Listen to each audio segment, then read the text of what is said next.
Soma's blog থেকে daily blog নিয়ে এসেছি বন্ধুরা। তোমরা আজকে হচ্ছে সানডে ব্লগ নিয়ে এসেছি। সকালবেলায় ঘর মুছতে গেছি যখন ছাদে, তখন দেখছি বাগানের অনেক টমেটো হয়েছে। তোমাদের সাথেও সেগুলো শেয়ার করলাম, দেখতে থাকো। ছাদ বাগানে অনেক গাছ কিন্তু খুব সতেজ লাগছে। আর দেখো, একটা জবা ফুলও ফুটেছে, আর অনেক গাঁদা ফুটে আছে। এখনও কিন্তু গরম পড়ে গেছে, কিন্তু গাঁদা কিন্তু হয়েই যাচ্ছে। এটা লঙ্কাও হয়েছে এখানে প্রচুর, তোমাদের আগেও দেখিয়েছিলাম এগুলো, কিন্তু আবার নতুন করে দেখাচ্ছি, কারণ টমেটো আর গাঁদা কিন্তু এখনও হয়ে যাচ্ছে। সেই জন্য আবার আজকে গিয়ে দেখছি, বেশ ভালোই লাগে দেখাতে, দেখতেও ভালো লাগে। তোমাদের কিন্তু আমার এগুলো শেয়ার করতেও ভীষণ ভালো লাগে। ঘর মুছবো এখন, সকাল সকাল ঘর মোছাও হয়ে গেছে। রোববারে কিন্তু আজকে ঘরটা আগে মুছে নিয়েছি, কেন স্নান টান করে রান্না করব। আজকে ভালো একটা রেসিপি দেবো, চিকেনের দো পেঁয়াজা। দেখতে থাকো তোমরা। চিকেন দোয়া পেঁয়াজার জন্য পেঁয়াজটা বেশি লাগবে। নিয়েছি হচ্ছে পেঁয়াজ আর ক্যাপসিকাম স্লাইস করে কেটে, আর ম্যারিনেটের জন্য নিয়েছি পেঁয়াজ, আদা, রসুন, কাঁচা লঙ্কা। বলছি, ভালো লাগলে কমেন্ট করো, বেল আইকনটা প্রেস করো। চিকেন নিয়েছি, চিকেনটাকে নুন হলুদ দিয়ে ভালো করে সব কিছু দিয়ে ম্যারিনেট করে রাখবো। প্রথমেই দেখিয়েছি পেঁয়াজ, আদা, রসুন, কাঁচা লঙ্কা। পেঁয়াজ, আদা, রসুন, কাঁচা লঙ্কার একটা পেস্ট নেব।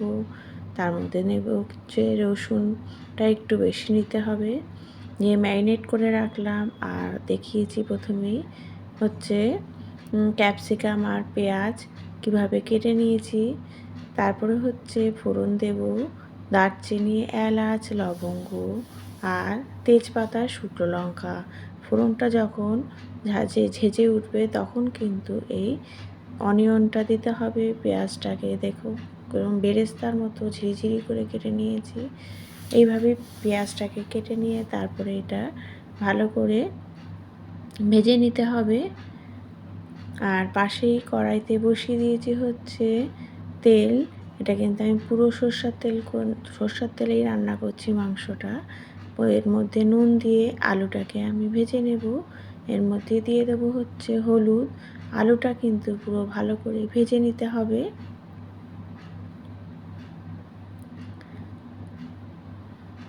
দারুণ স্বাদের হয়েছিল, পুরো মাটনকে হার মানায়। একবার এইভাবে করে দেখো। তারপরে নিয়েছি হচ্ছে টমেটো। এই টমেটোটাকেও কিন্তু আমি মিক্সিতে পেস্ট করে নেব। দেখো পেঁয়াজটা কিন্তু অনেকটাই নরম হয়ে গেছে, কারণ নুন দেওয়া হয়েছিল। নুনে কিন্তু পেঁয়াজ তাড়াতাড়ি নরমও হয়ে যায়। তারপরে এই পেঁয়াজটা ভাজার সাথে সাথে কিন্তু আমি চিনিটাও দিয়ে দিলাম। দেখো কতটা চিনি দিয়েছি, কারণ মাংসটা অনেকটাই আছে, তোমরা পরিমাণ মতো দেবে। আর পেঁয়াজ ভাজার সময় একটুখানি যদি চিনি দিয়ে দাও তাহলেই কিন্তু কালারটাও দারুণ স্বাদের হয়। ম্যারিনেট করা যে চিকেনটা সেটা দিয়ে দিলাম। ম্যারিনেট করে রেখেছিলাম নুন, হলুদ, পেঁয়াজ, আদা, রসুন, কাঁচা লঙ্কা। দেখাচ্ছি হচ্ছে ক্যাপসিকাম আর পেঁয়াজ। আলুটা ভাজা হয়ে গেলেই ওই তেলেই এই পেঁয়াজ আর ক্যাপসিকামটা কিন্তু আমি ভেজে তুলে রাখবো। এটা একদম নরম করে ভাজলে চলবে না, একটু হালকা ভালো করে একটু নরম হলেই নামিয়ে নিতে হবে। বেশি নরম হলে কিন্তু এর টেস্টটা ঠিক আসবে না। চিকেনটা কিন্তু খুব ভালো মতো কষিয়ে নিতে হবে। খুব ভালো করে, যত ভালো করে কষাবে ততই কিন্তু এর টেস্টটা বাড়বে। তারপরে দিয়ে দিচ্ছি হচ্ছে যে টমেটোটা পেস্ট করেছিলাম সেটা দিয়ে দিলাম। যেহেতু আমার চিকেন বেশি আছে, সব কিছুই কিন্তু একটু বেশি বেশি দিতে হবে। যেরকমভাবে তুমি রান্না করবে পরিমাণটা ঠিক সেই বুঝে করে নিতে হবে। দিয়ে দিলাম হচ্ছে ধনের গুঁড়ো, আর এটা দিয়েছি গোলমরিচের গুঁড়ো। যেইভাবে আমি বলছি ঠিক সেইভাবে করবে, তাহলে কিন্তু টেস্টটাও দারুণ স্বাদের হবে। পেঁয়াজ আর ক্যাপসিকামটা দেখো হালকা করে ভেজে নিয়েছি।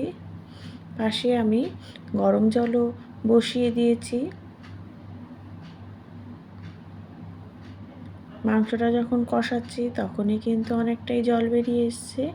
এই সময় আমি আলুটাও দিয়ে দেবো, কারণ আলুটা ভাজা আছে হালকা, পুরোটা সেদ্ধ করার জন্য এই সময় দিয়ে দেবো, কারণ চিকেনটা অনেকটাই কিন্তু নরম হয়ে গেছে।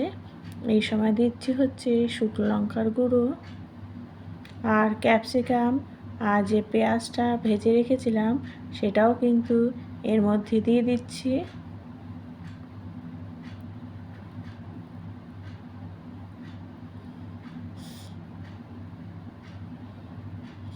দিয়ে ভালো করে এর সাথেই আমি কষিয়ে নেব।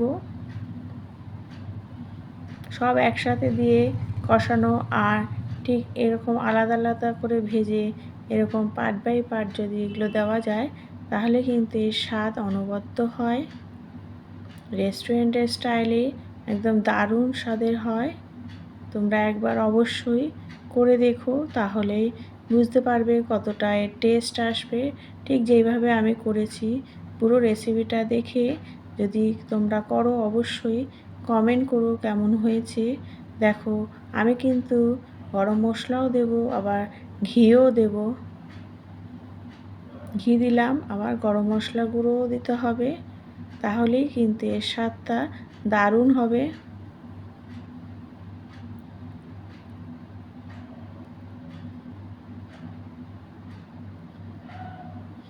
তোমাদের যে অবশ্যই কিন্তু একটু কমেন্ট করো। এই যে গরম মশলা গুঁড়োও দিচ্ছি।